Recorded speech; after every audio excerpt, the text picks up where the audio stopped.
She was only 22, dressed in white, walking up the stone steps of the Roman square, 1 foot at a time. Thousands watched, but no one cried. No one dared whisper. At the top waited the blade, cold, gleaming, final. Her name was Beatrice, and in the eyes of the empire she was guilty. But not of murder. No, she was guilty of something far more dangerous. Telling the truth that her adoptive father, a nobleman in the court of Roman power, was a monster. That behind velvet curtains, he had turned her home into a prison. That when no one came to save her, she freed herself with blood. I've studied the hidden records of the Roman court, documents they never meant for the public to see. What I found will change the way you think about loyalty, justice, and who really writes history. In this video you'll uncover why the people of Rome secretly worshipped her as the goddess of justice, what made the crown fear her so much they executed her in silence, and the chilling meaning behind her final smile. Beatrice didn't die because she broke the law. She died because she broke the silence. And if you believe truth always wins, this story will make you question everything. This wasn't a war story. This wasn't politics. This was a reckoning, a tragedy hidden inside a palace, a death sentence written long before the crime. Beatrice Cenci wasn't just another criminal paraded through Rome for public spectacle. She was the symbol of a sickness much deeper, much older, and far more dangerous than any one man. The truth about her execution isn't written in law books. It's written in the silence of those who looked away, the priests, the judges, the Pope. Her death was a performance, one that the city had rehearsed for centuries. And to understand it, we have to go back to the beginning, to the marble halls of Palazzo Cenci, a grand Roman estate that shimmered with wealth and secrecy. Behind its ornate facade, painted ceilings, rose gardens, and servants in gold-trimmed coats, lurked something rotten, something everyone whispered about, but no one dared name.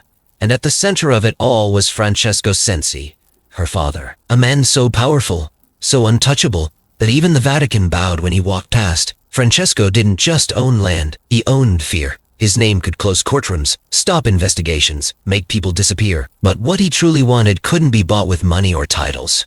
What he wanted was his daughter, Beatrice. She was born in 1577, a girl in a world built for men. Being a woman was already a sentence. Being beautiful made it worse. Being the daughter of Francesco Cenci, that was a curse. He didn't see her as a child, he saw her as property. Something to lock away, something no man could touch, because he couldn't bear the thought of sharing her. So he didn't. She spent her girlhood in what looked like a palace, but felt like a prison. Silk gowns, gilded mirrors. But the windows never opened. Beatrice was kept out of sight, isolated under heavy surveillance. Why? Because Francesco knew what others would see. Her beauty, her spirit, her refusal to be broken. And he hated it. Hated that she might escape. Hated that anyone else might reach for her. When she turned 15, things changed. He no longer just controlled her movements. He entered her room without knocking, stood too long, watched too closely, commented on her body, called her by names no father should speak. At night, the staff heard screams, doors slammed, locks turned. Servants saw her crying, clutching herself, as if trying to shrink out of her own skin. Beatrice tried to speak up. She wrote letters, passed secret notes, begged anyone who would listen, but no one listened. Because Francesco had something even more powerful than his wealth. Connections, deep ones, men in high places, men in robes, men who'd sooner kill a girl than cross him. He owned the law, and the church, and Beatrice. She was just a daughter. And yet, she tried. When Francesco announced that she would marry, she held her breath. Maybe this was the way out, but the man he chose wasn't freedom. He was a puppet, a tool to keep her under the same roof, under the same control. Francesco didn't want her to leave. He wanted her bound, legally, forever. And that's when she met Olimpio Calvetti, a soldier, young, poor, but different. He looked at her like she was real, like she was someone, not something. They met in shadows, whispered in empty corridors, passed notes sealed with trembling hands.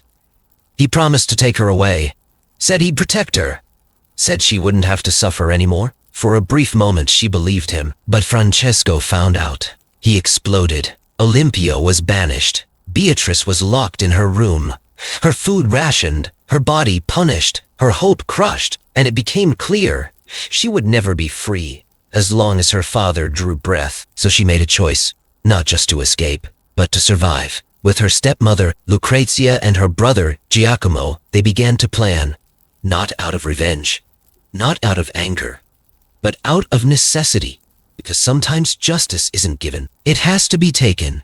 They waited. September 1598. The family traveled to their country estate in Petrella, remote, quiet. The perfect place to make it look like an accident. Late one night, 2 hired men crept into Francesca's room. He tried to scream. They silenced him. In minutes the monster was gone. But monsters cast long shadows, even after death. Francesco had enemies across Rome, debts, feuds, political threats. Anyone convive killed him. So why then was Beatrice arrested first? Because she was beautiful, because she was young, and because Pope Clement VIII needed an example. Rome was rotting with privilege, noble families breaking rules, buying absolution. The Pope wanted to send a message. No one escapes justice. Not even a pretty girl from a powerful house. Not even if she killed the man who'd caged her. So they came for her. Not with truth, but with torture. The servants were beaten until their confessions matched the script. The judges ignored every plea.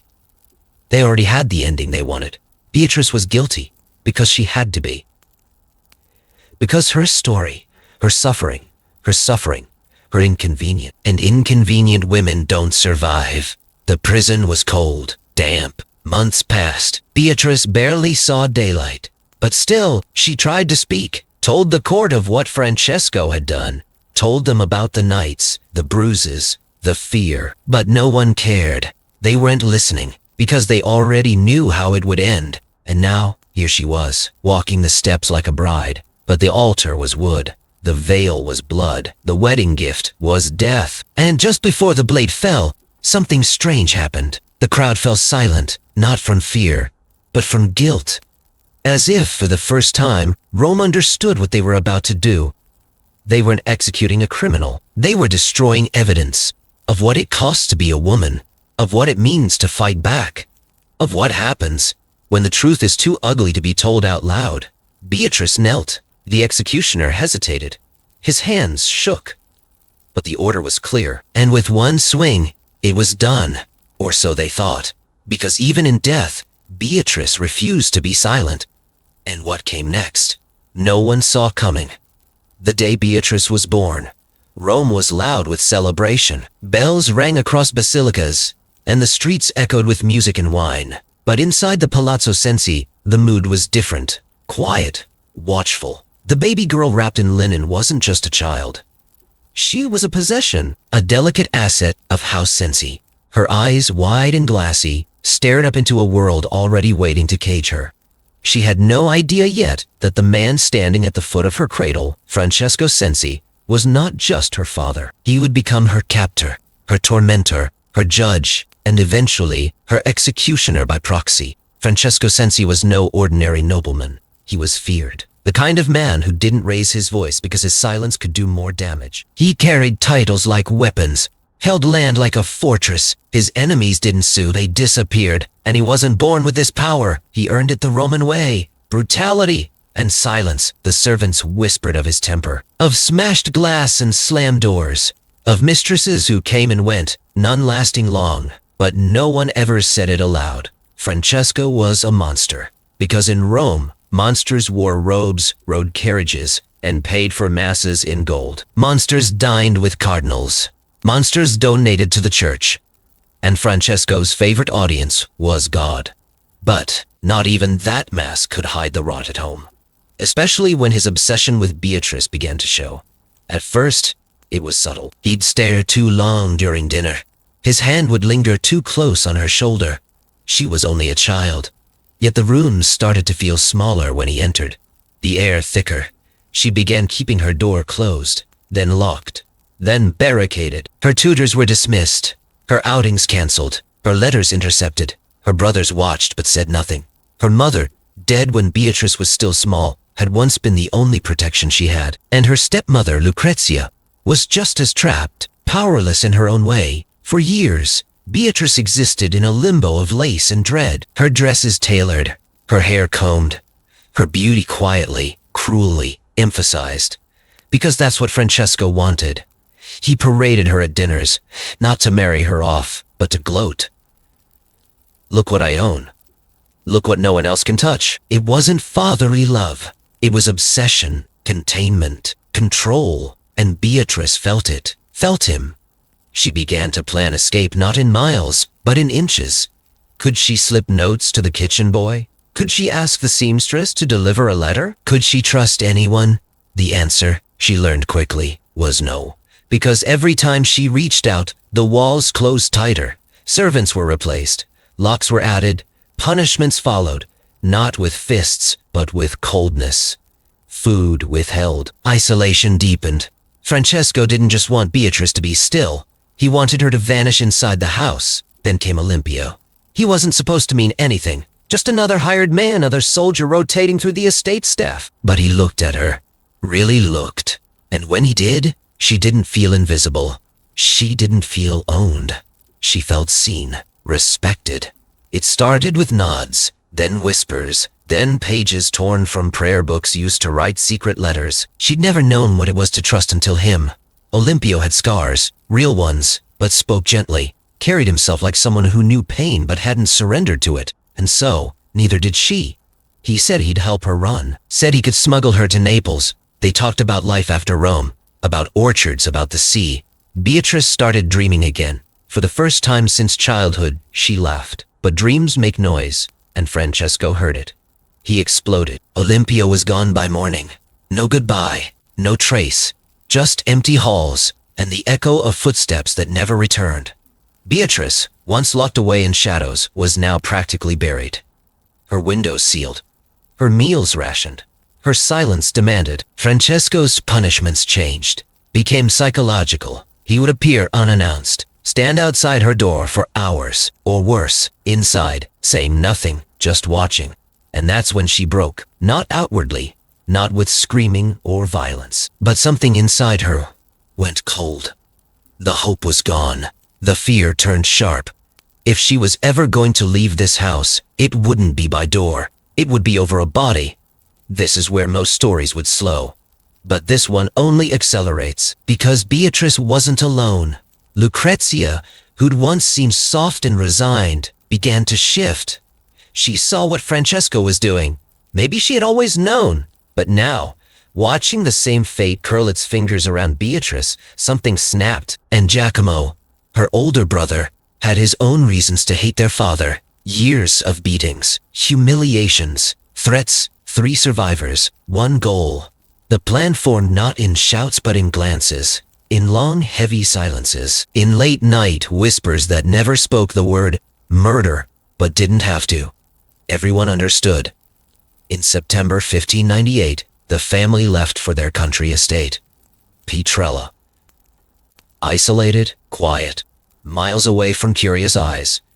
Francesco was relaxed there, drank more, slept harder. He didn't see the way Giacomo lingered near the stables, speaking in hushed tones to 2 hired men. Didn't notice Lucrezia counting doors and roots in the garden. Didn't realize that Beatrice had stopped begging until it was too late. They waited for the right night. No moon, no guests, just the stone corridors, candlelit and echoing. Francesco drank heavily. His room overlooked the cliffs. He passed out around midnight. That's when they moved. The 2 men entered quietly. Francesco stirred, tried to yell. They struck fast. And neither do secrets. They staged the scene, said he fell, said it was an accident. But death, even deserved, leaves a scent. And when they returned to Rome, that scent followed. This was supposed to be the ending. A freed daughter. A buried father. But instead, it was just the beginning. Because not long after the funeral, Beatrice noticed something odd. Eyes followed her. Too many. Strangers stopped to stare. The whispers began again. But now in the open, she felt it. The shift in the air. Rome was watching. And then came the knock at the door. They were officials, armed, silent. They didn't ask questions. They handed down orders. The Sensi family was under investigation. Beatrice was arrested 2 days later. They told her it was routine. but her cell had no windows. The walls dripped with water. The bed was stone. And that night, she heard screams, not hers, someone else. The servants were being questioned, one by one, and the next morning she was summoned, and there, sitting at the head of a courtroom, lined not with judges but executioners in robes, was the answer to every why. Pope Clement VIII, not physically, of course, but his influence radiated through the hall like poison. He had already made up his mind. Beatrice wasn't just a suspect. She was an example, a message. This wasn't about justice, it was about control. And that realization, cold and final, settled in her bones as the doors shut behind her. But what she didn't know yet was that they hadn't even started. Not truly. Because the worst part of the story was still waiting. Just a few feet ahead, Beatrice sat in the courtroom, back straight, eyes forward, even though everything inside her screamed to run. The walls were too white, the light too bright, not from windows, but from torches, deliberate, harsh, as if the architects of this place wanted everything to feel exposed. No shadows, no comfort, just judgment. Giacomo sat beside her, wrists in chains, his head down like a man already dead. Lucrezia was 2 benches away, her face pale and unreadable, lips moving in a whisper that couldn't have been a prayer or a curse. And surrounding them, an audience dressed in velvet and lace, nobles, priests, merchants, all here to witness the unraveling of a noble house. But this wasn't a trial. It was theater, and Beatrice, she was the centerpiece. The prosecution began with pleasantries, formal Latin, long titles. But it didn't take long for the mask to drop. Their voices grew sharper. Accusations flew like knives. Conspiracy, patricide, seduction. They called her manipulative, immoral, dangerous. Not once did they say survivor. Not once did they mention what Francesco had done. Because they didn't care. Because this wasn't about evidence. It was about performance. They read confessions, but the words didn't sound real. They were too clean, too rehearsed. One servant claimed he saw Beatrice planning the murder with a smile. Another swore she had poisoned her father's wine weeks before his death. Every account felt staged, like they had been coached, broken, then handed a script. Beatrice tried to speak. She stood, voice trembling but clear, and told them about the years of isolation. The rooms with no locks, the nights she couldn't scream because no one would come. She told them about Francesco, about his eyes, about the way he touched her hair like it belonged to him. She begged them to understand. This wasn't rebellion, this was survival. But the judges didn't flinch. Their eyes stayed blank, their hands never moved. It was as if they had already decided how this story would end, and all they were doing now was letting her recite her last monologue. That night, she was returned to her cell. The walls were colder, the silence heavier. For a moment, she thought it might be over. She was wrong, because the next morning, the guards came not for her, but for Giacomo. She didn't see what happened in the chamber, but she heard it. The screams were inhuman, bone against wood, blood against stone. And when they brought him back, he wasn't walking. They dragged him. One arm hung loose. His face was unrecognizable. He was still breathing, but barely. And that's when she realized they weren't trying to extract the truth. They were trying to erase it. The next week blurred. Interrogations. Darkness. Prayers whispered through cracks in the wall. And the worst part, the world outside kept spinning. Merchants opened shops. Churches held weddings. Rome didn't pause for her pain. It never had. Then the verdict came. Beatrice was to die. Giacomo too. Lucrezia. Less clear. Some said she would be spared. Others said she'd face exile. No one knew, and no one cared. The only name on the posters, on the lips of every Roman walking the cobbled streets, was hers.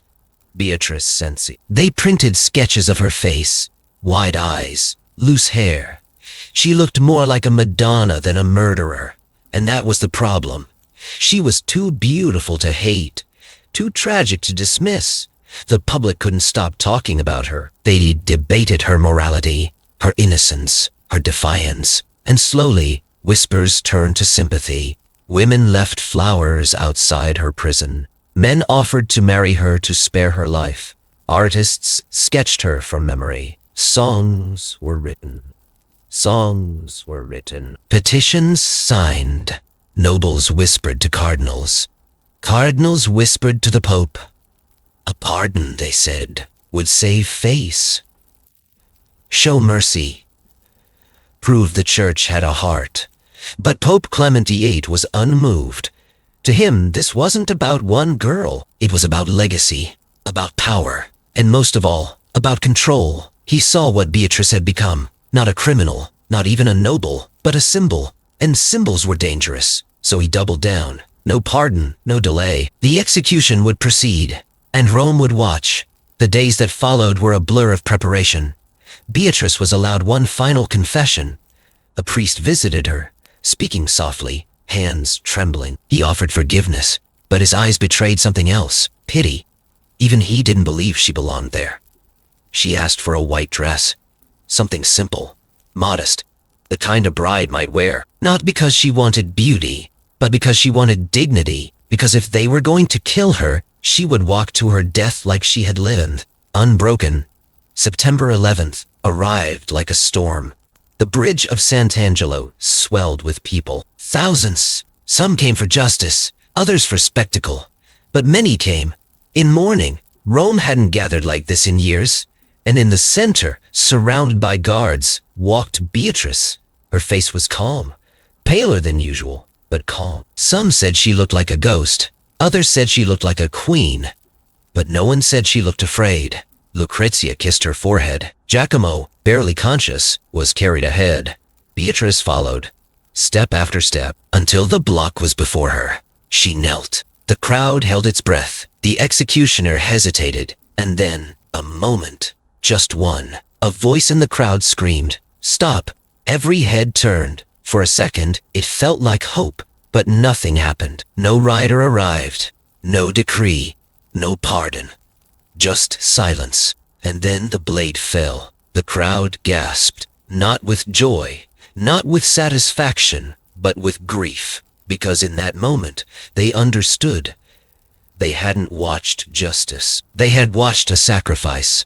And Beatrice, the girl born into marble halls, buried beneath her father's name, imprisoned by her own beauty, was gone. But something else remained, not in the silence, but in them. Because that day, Rome didn't just kill a girl. It created a legend. And legends don't stay quiet, not forever. For days after her execution, the bridge remained quiet. The cobblestones, usually clattering with horse hooves and merchants' calls, stood still beneath the weight of what had happened.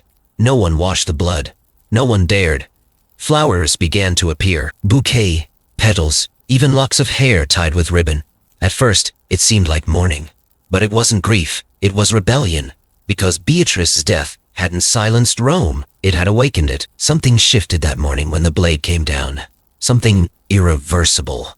The crowd had expected justice. Instead, they watched a girl kneel like a saint and die like a ghost. No screaming, no begging. Just the clean cut of steel and the unbearable quiet that followed. The true crime, the real betrayal, wasn't the murder of Francesco Cenci. It was the state's decision to destroy the one person brave enough to stop him. And now, that realization was spreading like smoke. Whispers turned into questions. Why hadn't the Vatican investigated Francesco? Why had Beatrice's testimony been ignored? Why was a tortured girl executed while the priests who protected her father remained untouched? Rome, a city built on ceremony and myth, began to doubt its own rituals. The paintings came first. Portraits of Beatrice, idolized, tragic, holy. Artists painted her with eyes turned upward, hands folded in grace, her hair like a hollow, not as a killer but as a martyr. Sculptors chiseled her likeness into stone, placing her beside saints, framing her beauty not as temptation, but as sacrifice. Then came the writings, pamphlets, letters, anonymous sermons. They called her La Vittima, the victim. They retold her story not as history, but as a warning. About fathers who abuse, about systems that protect them, about churches that preach mercy but practice cruelty. And then, the Pope tried to erase her. Not openly, quietly. He ordered all public discussions of the trial to stop. Artists were censored. One printer was arrested for distributing a poem. A preacher was reassigned after quoting her name during a mass. But the harder he tried to bury her, the louder she became. Because stories like Beatrice's don't die in silence. They haunt, they echo, and now her echo was everywhere. In taverns, in convents, in the paintings hanging inside the homes of nobles too afraid to speak, but too ashamed to look away. Some said the Pope began to fear what she represented, that he realized too late. He had made her into more than a girl. He had made her into a symbol, and symbols are dangerous because they don't fade, they multiply. Years passed, but her story refused to disappear. Even outside of Italy, people whispered her name. In France, she was compared to Joan of Arc. In England, playwrights built tragedies inspired by her tale. Her legacy traveled further than the blade ever could. And yet, despite everything, one question remained. Did she actually do it? Was Beatrice truly part of the murder? The answer is complicated. The official documents claim she confessed, but they were written under torture. Her family's statements contradicted each other. The timeline was muddled. The assassins never testified publicly. And Beatrice herself, her last words were edited, censored, translated to Latin, and then back to Italian before being read aloud. The only thing we know for sure is what Francesco did, and that, ironically, was never put on trial. The abuse, the confinement, the obsession. Every servant confirmed it, every neighbor whispered it, and yet none of it ever reached the courtroom, which leaves us with a brutal truth. Even if Beatrice was guilty, it was not murder. It was escape. It was survival. Because in 16th century Rome, there was no law that protected girls like her. No court that would punish a father like Francesco. No priest who would risk his power to defend her. Her crime wasn't violence. It was defiance. And for that, she died. Not for what she did, but for what she represented. A young woman who refused to be quiet. A daughter who fought back. A body they couldn't control. And so, they ended it the only way they knew how. But death, especially public death, doesn't always end a story. Sometimes, it unleashes it. And now, centuries later, we still speak her name. We still paint her face. We still tell her story. Because deep down, we know what Rome tried to forget. That Beatrice Cenci wasn't a warning. She was a mirror. And what we saw in her was ourselves. The hunger for freedom. The fury at injustice. The fire of someone who dares to say, enough. And maybe that's why, even now, her ghost walks the bridge at night, not to haunt us, but to remind us that sometimes the truest form of justice is memory. Centuries have passed. The blood has dried. The bridge is clean now. Tourists walk it every day, smiling into phone screens, unaware that beneath their feet once knelt a girl with a white dress and no future. Sant'Angelo still overlooks the Tiber, but the ghosts don't scream anymore. They whisper, and if you listen closely, really listen, you can still hear her. But the question they never dared answer: what does justice look like when it's wrapped in lace and silence? What happens when survival is the only crime? Her story isn't about the past. It's about the rules we still pretend are fair. Because tell me, how far have we really come? We still measure women by their silence, still fear the ones who speak too clearly, still accuse victims of being too bold, too angry, too sexual, too much. We put them on trial not for what they did, but for what they refuse to tolerate. And if they don't smile while bleeding, we call them bitter. Beatrice died at 22. In some cities today, that's too young to rent a car. She never had a bank account, never voted, never stood in a room where the law was written by anyone who looked like her. All she did was try to survive a monster, and in doing so, threatened an entire system that protected monsters like him. And maybe that's the lesson that hurts most. She didn't die because she was guilty. She died because she was inconvenient. Her beauty made her visible. Her defiance made her dangerous. And her story, once it escaped the marble walls, made her immortal. Because you can kill a girl, but you can't kill a question. And Beatrice left behind one hell of a question. What if your only way out is something no one will forgive? Rome couldn't answer that, so they turned her into a fable. A sad girl with a sad fate, painted on ceilings and sung about in ballads. It's easier that way. It keeps the system intact. Because a girl who died trying to escape an abusive father is tragic. But a girl who might have helped kill him, that's threatening. That's a precedent no one wants set. And yet, we remember her. Because memory is a form of justice too. Not the kind carved in stone or passed by vote, but the kind that haunts. The kind that says, you may have buried her, but not all of her. The kind that breathes life into the pages of every courtroom drama, every protest sign, every whispered warning between girls who seem too much too young. Beatrice Cenci doesn't need to be a saint. She just needs to be believed. Not because she was perfect, not because she made the right choices, but because the world she lived in gave her none. And when we forget that, when we romanticize her death but ignore the cage that built it, we become the crowd on the bridge again. Quiet, numb, complicit.